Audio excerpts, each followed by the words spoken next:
साहेब 1,00,000 आपण एमसीए कडनं वर्षाला भाडं घेतो, त्याचं डिपॉझिट किती घेतो आपण? जर हे ग्राउंड त्यांच्याकडून मेंटेन झालं नाही, अधिकारी ऐका, मेंटेन झालं नाही, त्या ग्राउंडला आपण स्पीच बनवण्याकरता 20 ते 25 लाख रुपये फक्त स्पीचची फी भरलेली आहे. तुम्ही स्मार्ट सिटी मध्ये माहिती घ्या, आपण सिनियर क्रिकेट जे असोसिएशनचे लोक आहेत त्यांच्याकडून जे स्पीच बनवून घेतलंय, एक स्पीच बनवायला आपले नाही म्हणलं तर 20-25 लाख रुपये एक स्पीच साठी खर्च झाले. असे 4 ते 5 स्पीच तिथे आहेत. म्हणजे आपलं करोडोनी रुपये तिथे आपण खर्च करून आपण मग हे खर्च करतानाच विचार करायला पाहिजे ना, हे मेंटेनन्स आपल्याला होऊ शकत नाही. कोट्यवधी रुपये आपण तिथं खर्च केले, आपली करोडोची प्रॉपर्टी आपण 1,00,000 रुपये. दादा तुम्हाला जर वाटतंय का की प्रशासनाने हा घेतलेला निर्णय योग्य आहे? 1,00,000 रुपये ते राहून देणार तुम्ही? साहेब, सोलापूर महानगरपालिकेत कुठलाही माणूस आला तर 2 इमारती बघितल्यानंतर लोक खुश होते. तुमची इंद्रभवनची एक इमारत, आपला हा परिसर आणि पार्क चौक, त्यातली आपली नाक असलेली जमीन आहे ती महापालिकेची मेन प्राईम प्रॉपर्टी आहे.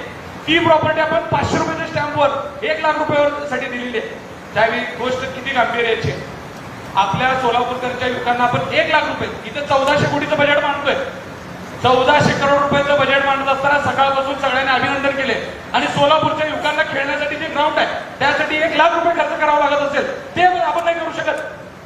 मग आपण काय धंदा करला? आपली काय कंपनी पण आहे का? आपली दादा कोणती कंपनी नाही आहे. आपण सगळे जर तुमचे आमचं दायित्व असं आहे की आपण सोलापूर शहरातल्या सगळ्या लोकांना सुविधा देणं आपलं काम. मग परिवहनची सुविधा असू द्या, खेळाची मैदानांची सुविधा असू द्या, हे आपली कर्तव्य आहे. आणि आपण आपल्या कर्तव्यात म्हणून आपण इथे खर्च होतोय, पण देऊन टाका सगळं. जे बाहेर देऊन आपल्याला काय पैसे करता येते. आपली महापालिका काय कंपनी आहे का?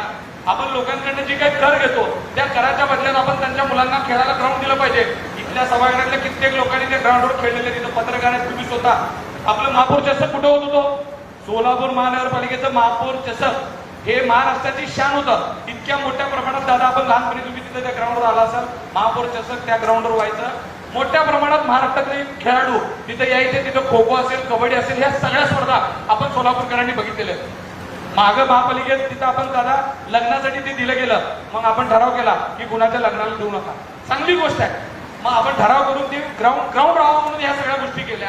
स्मार्ट सिटीमध्ये त्याच्यावर कोट्यवधीचे पैसे खर्च केले आणि एवढे पैसे खर्च करून 1,00,000 रुपये. अहो, किती गंभीराची गोष्ट आहे. 1,00,000 रुपयात आपण वर्षाचं भाडं. इथल्या सभागृहातल्या महापौर साहेब कधी ना कैलासजी तात्यांच्या नावानं लोकांना गार्डन सारखं फिरायला 1,00,000 रुपये महापौर स्वतः देऊ शकतो. हे माझं वैयक्तिक म्हणणं आहे तुम्हाला. तात्यांच्या स्मरणात तुम्ही पैसे भरा आणि ते लोकांना चालू ठेवण्यासाठी पैसे द्या. ही वस्तुस्थिती आहे आणि आपण कुणासाठी करायला लागलो हे सगळं? साहेब, ही खूप मोठी गोष्ट आहे. ते करताना आयुक्तांनी कुठेही ते टेंडर काढलेलं नाही आहे. मला ते टेंडरची कॉपी मिळाली. त्यामध्ये साहेब त्यांनी जी निविदा प्रसिद्ध केली आहे ना, त्याच्यामध्ये अटी शर्ती अशा घातल्या होत्या की ज्या संस्थेचं बीसीसीआय कडे रजिस्ट्रेशन आहे त्यांनीच त्याच्यात भाग घेऊ शकते. महाराष्ट्रात किती संस्था आहेत की ज्यांचं बीसीसीआय कडे रजिस्ट्रेशन आहे? म्हणजे अटी शर्ती असं ठेवायच्या की संस्थेलाच काम मिळालं पाहिजे, त्यांनाच काम मिळालं पाहिजे. जर मला सांगा, महाराष्ट्रात एकच संस्था आहे की ज्यांचं बीसीसीआय कडे रजिस्ट्रेशन आहे आणि त्याच संस्थेला ते काम मिळेल, असं जर तुम्ही त्याची निविदा काढली असेल तर नक्की एकच संस्था येणार आहे. माझे अजून पण आयुक्त साहेब तुम्हाला विनंती आहे की हे विषय तुम्ही सगळे इथून जाल.